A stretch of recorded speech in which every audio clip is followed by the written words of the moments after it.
Hi everyone, it's Glenn here again. Just on my 1/8 scale Nitro to electric build.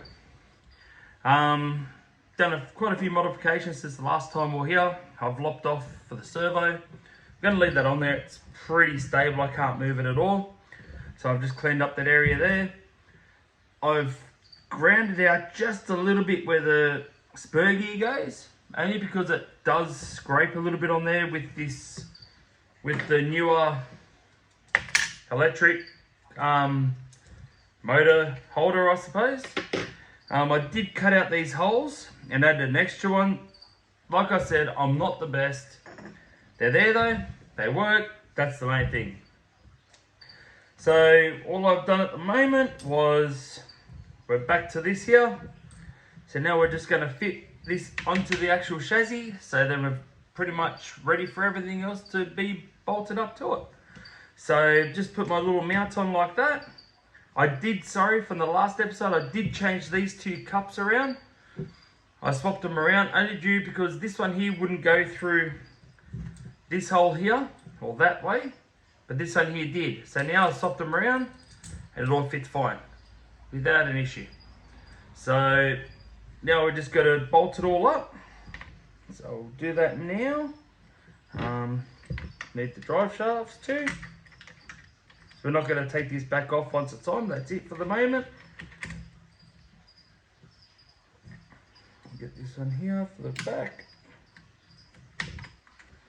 Just like that. Just line up the holes.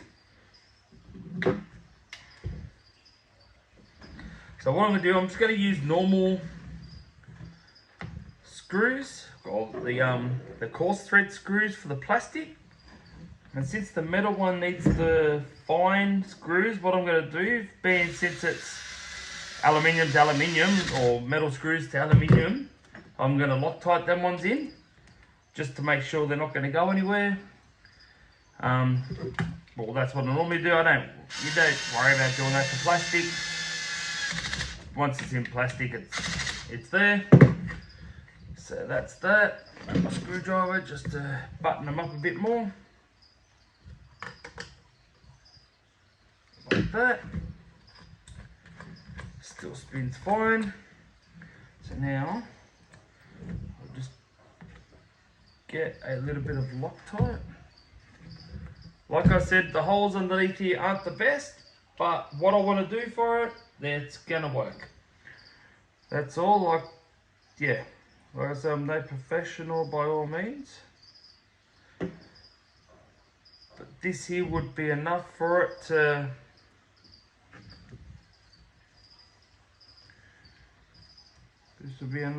keep it on there for the time being anyway, until I find better screws anyway.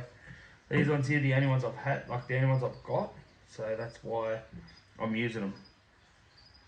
But once I find better ones, I'll just replace these. But at the moment, it's not going to hurt if they hang a little bit lower on the chassis, only due because the wheels, it's not going to be a car, it's going to be a buggy.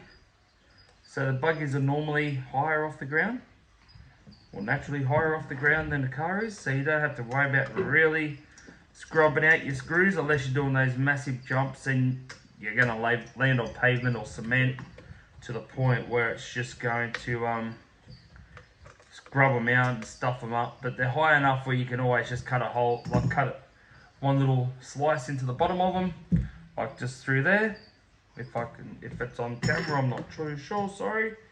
But even if you do one little cut through this and through that, you can always get them off with a flat screwdriver if you stuff up your thread or if they're full of dirt. So that's that on. I've got one more here to put on. And that's that little section completed at the moment. After this here, I'll show you what I'm going to be on to next. I'll probably end up might do the suspension. You bugger. Might do the suspension, or within saying that, I may do a little support bracket. There, I'll get this on here.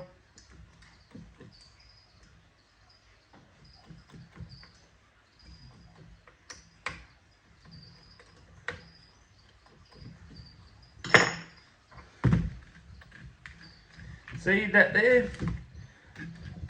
Spins all four freely without an issue. So that's that section done. Now all I gotta do, that's where the motor's roughly gonna sit along here. I may put the battery over this side. I'm not sure where I'm gonna put the receiver or where I'm gonna put the ESC at the moment, but this is just roughly the setup here. That's adjustable. You can slide it out, slide it in. I'm hoping that I don't have to alter that because it is pretty close to the spur gear, but I guess that's something else we're going to get to when we're at that stage. So at the moment, next I'll get to this part here, what I had to do. Sorry, I forgot to tell you this. So with this here, with this mount, what I ended up doing, I had to cut it all the way along the bottom to sit flush. So I had to cut these little bits off the bottom of it. If you can see that. And cut this whole section off the bottom. Only because, if you can see that, which I'm not sure you can, along here, it was sitting this much higher. So that means it put a lot of pressure on this arm here. It lifted it up way too much. It was binding up on this back section here. So it was lifted up too high. So what I ended up doing was cutting them off so I could drop this down a lot flatter. And that's why I've cut that.